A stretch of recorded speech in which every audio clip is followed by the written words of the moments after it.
হচ্ছে আমাদের দেওঘর ইউনিয়ন এবং মুর্শিদজাম থেকে আমাদের আরো 2টা মিছিল এবং মধ্যস্থগ্রাম দক্ষিণাটির আরেকটা মিছিল বাকি আছে। ওই মিছিলগুলো আসলে আমরা র্যালি শুরু করব। আমাদের সূচনা বক্তব্য দেবে কিশোরগঞ্জ স্বেচ্ছাসেবক দলের সংগ্রামী যুগ্ম আহ্বায়ক আমার প্রিয় ছোট ভাই আমাদের আব্দুল্লাহপুর ফরহাদ আহমেদ এখন আপনাদের সামনে বক্তব্য রাখবেন। সম্মানিত উপস্থিতি, বাংলাদেশ জাতীয়বাদী দল 47তম প্রতিষ্ঠা বার্ষিকী উপলক্ষে আজকের যে র্যালি, বিজয় র্যালি হবে, এই র্যালি আমরা সর্বসম্মতিক্রমে আব্দুল্লাহপুর থেকে দল বলে এসেছি। এখানে উপস্থিত আছেন ফায়াজ হাসান বাবু ভাইয়ের সমর্থনে, বাবু ভাইয়ের নেতৃত্বে আমরা আগামী আব্দুল্লাহপুর এবং অষ্টগ্রাম থানায় নতুন ভাবে বিনির্মাণে আমরা কাজ করতে চাই।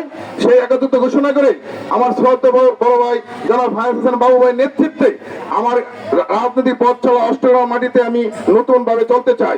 আপনাদের সমর্থন পেলে বাবু ভাইকে নিয়ে আমরা সামনে আরো এগোতে চাই।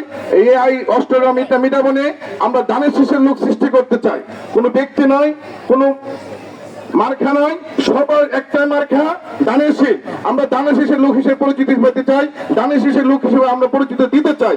আপনাদের সমর্থন থাকলে আগামী বাংলাদেশ জনাব তারেক রহমানের রাষ্ট্র কাঠামো মেরামতের 31 দফা বাস্তবায়নে আমরা কাজ করে যাব। ইনশাল্লাহ দানের শীষের প্রতীকের জন্য আমরা কাজ করে যাব। আজকের এই বিজয় র্যালিতে বাবু ভাইয়ের নেতৃত্বে যে বৃক্ষরোপণ কর্মসূচি শুরু হয়েছে সেখানে আমরা অংশগ্রহণ করেছি এবং এই মিছিলে আমাদের সর্বত্র অংশগ্রহণ থাকবে।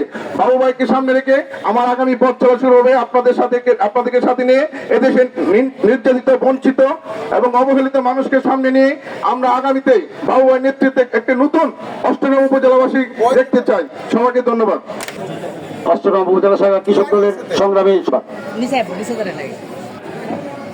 আমরা শুধু আনন্দ নিতে বিএনপির প্রতিষ্ঠাবার্ষিক এবং যারা আজকে জাতীয়বাদী দলের যারা আছে আমরা সব এক বাবু ভাইয়ের আজকে আপনার বিজয় মিছিল আর আমরা করতে যে আমরা যারা আছি কিন্তু আমাদের মাঝে কোন দ্বিধাদ্বন্দ্ব না রেখে আর